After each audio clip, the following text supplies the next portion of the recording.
किसानों की समस्याओं पर जवाब देने के लिए रीको गांव की निशा देशमुख ने एनआरडीए को मजबूर कर दिया है। स्थानीय किसानों को उनकी पैतृक जमीन से बेदखल करने वाले एनआरडीए को अब सार्वजनिक मंच पर भी जवाब देना पड़ेगा।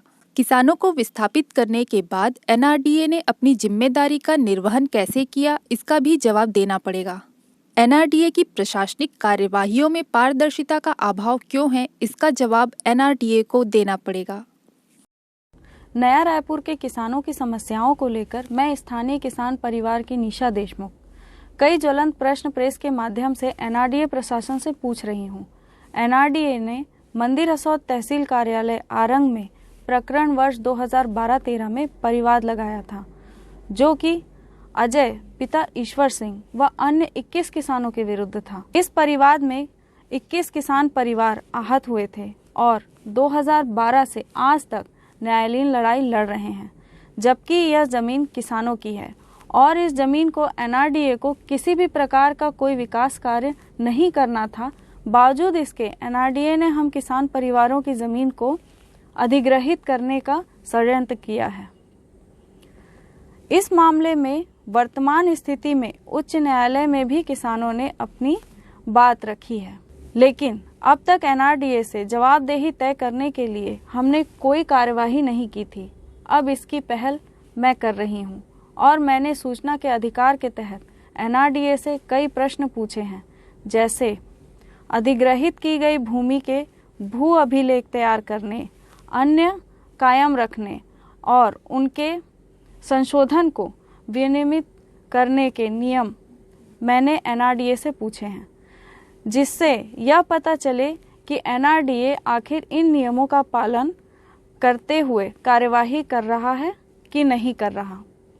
ग्राम रीको में भू अर्जन प्रकरण में 2 आपत्तियां प्रस्तुत की गई थी। आपत्तियों का जवाब दावा एनआरडीए ने न्यायालय में प्रस्तुत किया था, इसलिए मैंने इस जवाब दावे की प्रक्रिया और कार्यवाही एनआरडीए से पूछी है। जब यह मामला न्यायालय में चल रहा था, तब आपत्तिकर्ता कुलदीप सुखतेल एवं अन्य 39 काश्तकारों के द्वारा भी आपत्ति प्रस्तुत की गई थी, जिसका जवाब एनआरडीए ने न्यायालय में प्रस्तुत किया था। किसानों ने जो आपत्ति दर्ज कराई वह 16 बिंदुओं में थी। आपत्ति का मूल विषय भू अर्जन अधिनियम के तहत की गई कार्यवाही को निरस्त करना था। जब यह आपत्ति दर्ज कराई गई, तब एनआरडीए ने जो जवाब तैयार किया वह विधि सम्मत नहीं दिखता है, इसलिए मैंने एनआरडीए से 16 बिंदुओं की आपत्ति पर जवाब दावा तैयार किए जाने संबंधी कार्यवाहियों को नोटशीट मांगी है, जिससे कि स्पष्ट हो जाए कि जवाब दावा कार्यवाही किस तरह किसानों के विरुद्ध में बनाई गई है। श्रीमती मनोरमा कसार ने प्रकाशन संबंधी आपत्ति भी प्रस्तुत की थी, लेकिन एनआरडीए ने जो जवाब दिया वह संतोषप्रद नहीं था। व्यथित करने वाली बात यह है कि किसानों ने समय रहते शासन प्रशासन से लिखित में भू अर्जन का प्रकाशन किए जाने के पूर्व अपनी आपत्ति दर्ज कराई थी।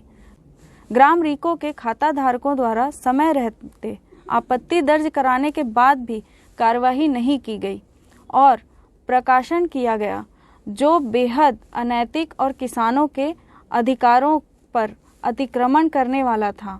डेमन लाल सुखतेल पिता भरत लाल सुखतेल ने भी आपत्ति दर्ज कराई थी, जिसके संबंध में नया रायपुर डेवलपमेंट अथॉरिटी ने जवाब दावा प्रस्तुत कर यह कह दिया कि उसकी सभी आपत्ति निराधार है और सब आपत्तियों को खारिज कर दिया था। ऐसा करके एनआरडीए ने एक ही विषय को अलग अलग मामलों में उलझा दिया था, जिसकी स्पष्टता को सार्वजनिक करने के लिए मैं एनआरडीए से सारे दस्तावेजिक प्रमाण मांग रही हूं, जिससे कि न्यायालय जाया जा सके।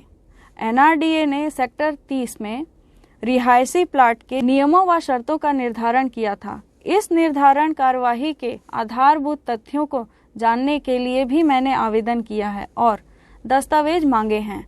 राजस्व निरीक्षक एनआरडीए के द्वारा नया रायपुर के विकास कार्य योजना क्षेत्र हेतु भू अर्जन की खातेवार सूची भी न्यायालय में प्रस्तुत की थी।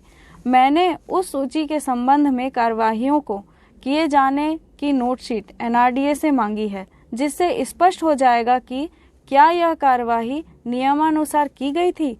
नया रायपुर के विकास एवं निर्माण हेतु भू अर्जन प्रकरण की आपसी सहमति के आधार पर क्रय की गई भू की सूची तैयार की गई थी। यह सूची अनिवार्य भू अर्जन कार्यवाही के अंतर्गत की गई थी, जिसमें कुल 274 खसरा का अधिग्रहण किया गया था।